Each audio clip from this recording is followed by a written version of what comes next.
Entonces, seguir revistiéndonos de la modernidad que nos colonizó no es ponerse una careta, pero desecharla, no, porque forma parte del origen de nuestro mestizaje.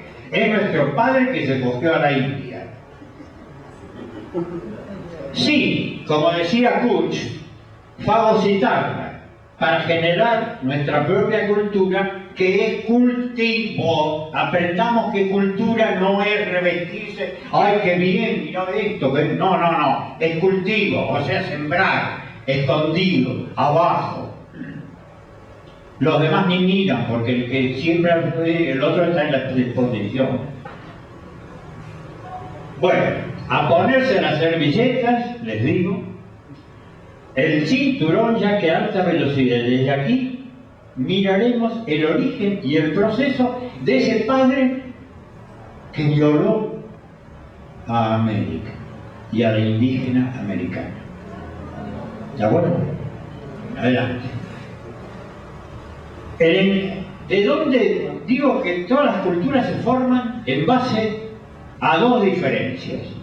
La cultura europea le pasó lo mismo. El encuentro de dos cosmovisiones que originaron la cultura europea. La cosmovisión aria, eminentemente binaria. De ahí derivan las matemáticas. Uno no es dos. Bueno no es malo. Esto. O sos bueno o sos malo. O sos santo o sos demonio. El alma psiquis es una cosa divina que tenemos adentro que es inmortal. Y la psiquis, el cuerpo, es soma, o sea, es una cosa que se muere.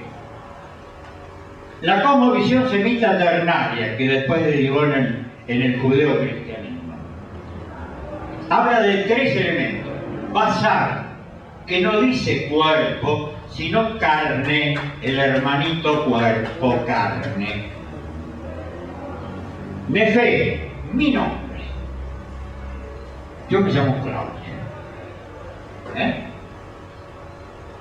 Ruach, el soplo de Dios. Y yo muchas veces siento que a veces no hablo yo, o habla otro. Y cuando quiero a alguien, siento que el otro me pasa algo. Y que es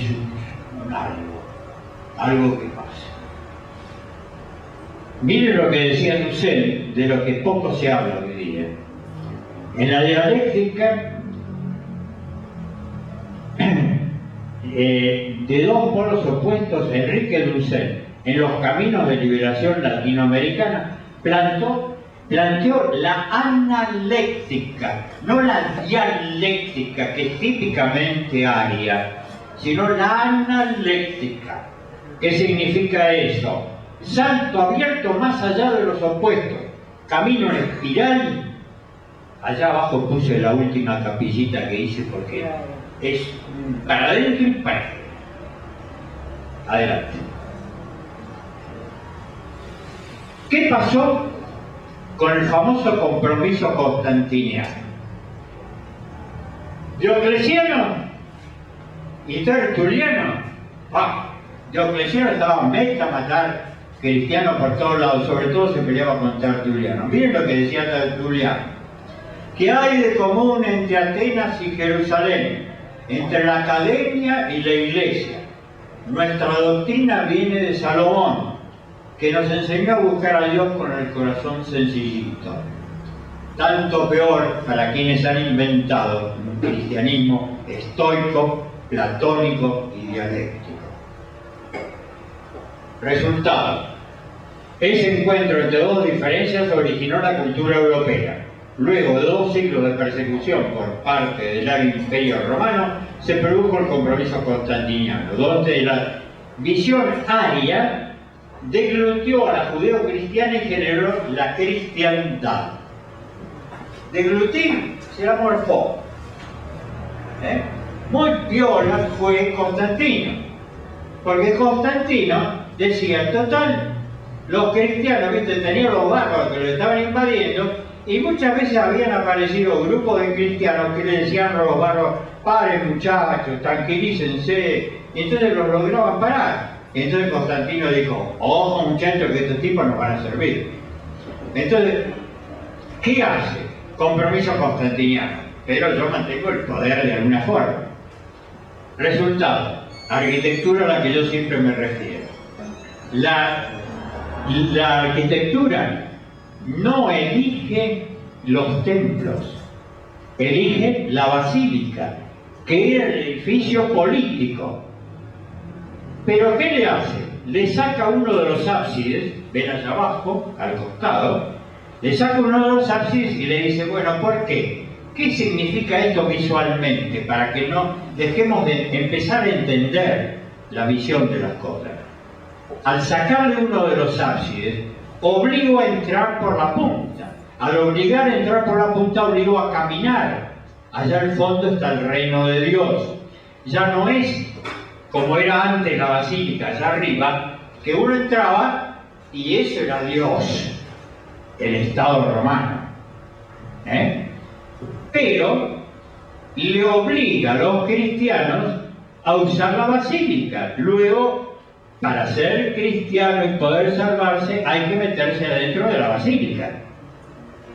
Adelante. Espera. Fíjense lo que decía Husserl en el 74. Lo puedes leer porque son muy chiquita, perdón. Enrique Dussel, en 1974, describe ese momento. El compromiso constantiniano constituyó una nueva cultura, la cristiandad, que mezcló lenguas, instrumentos lógicos, sistemas económicos, políticos, pedagógicos, eróticos. Esta culturización inevitable para la convivencia, después de años de persecución, encerraba una trampa, el dualismo antropológico básico de la cosmovisión aria, dominante en el Imperio Romano. Terminó por encerrar y dominar la cosmovisión judeo-cristiana. Bueno, vamos a seguir rápido. San Agustín hablaba de las dos ciudades, porque él había sido educado en el maniqueísmo de Maní. ¿Quién era Maní? Un tipo que no aceptaba el cristianismo esatrí, sino que estaba dualista. Y ahí se educó San Agustín. Entonces San Agustín no sabía cómo hacer, ¿no?, con el pensamiento, y entonces queda de alguna forma atrapado en ese pensamiento. Y entonces plantea las dos ciudades, el reino de Dios y el reino de la tierra. Y entonces se crea en la Edad Media los feudos y los monasterios, como dos ciudades, una anticipadora de ese futuro reino de Dios y la otra con abarcantes y abarcados, o sea, con gente que estaba bajo mi servicio, creando los feudos. Sin embargo, los monasterios, fíjense, porque esto va a ser importante para ver después lo que hace Felipe II. Sin embargo, la iglesia está al costado y el claustro está al medio. ¿Ven la plantita esa que está abajo? ¿Qué quiere decir esto? Que la iglesia es un instrumento, pero no es el lugar de Dios. El lugar de Dios es el encuentro del claustro, donde yo me encuentro con el otro. Adelante. ¿Qué pasa con el gótico? Evasión hacia arriba. El reino de Dios está arriba. La tierra es un valle de lágrimas. Ven, por todas las relaciones entre las personas se dan hacia arriba. Acá abajo no hay. Y abajo la luz estaba arriba también. Hasta que en el gótico más nuevo, el último, empieza a estar la luz abajo y empieza a mostrar los artesanos y la vida cotidiana de las ciudades nuevas. Adelante. ¿Por qué lo cito a Joaquín del Fiore? Yo ni me acordaba. Y de golpe un tal italiano, ¿no?, que escribió Querer que se cree, que es Batimo, que es actual, que es un político italiano, En el libro ese Creer que se cree, porque es un tipo que está ahí, encima es homosexual, está ahí, y lo cita a Joaquín del Fiore por esto, porque fue el primer tipo, antes de Francisco de Asís, ¿no?, que se le ocurrió plantear un proceso histórico que Dios nos tiene como previsto.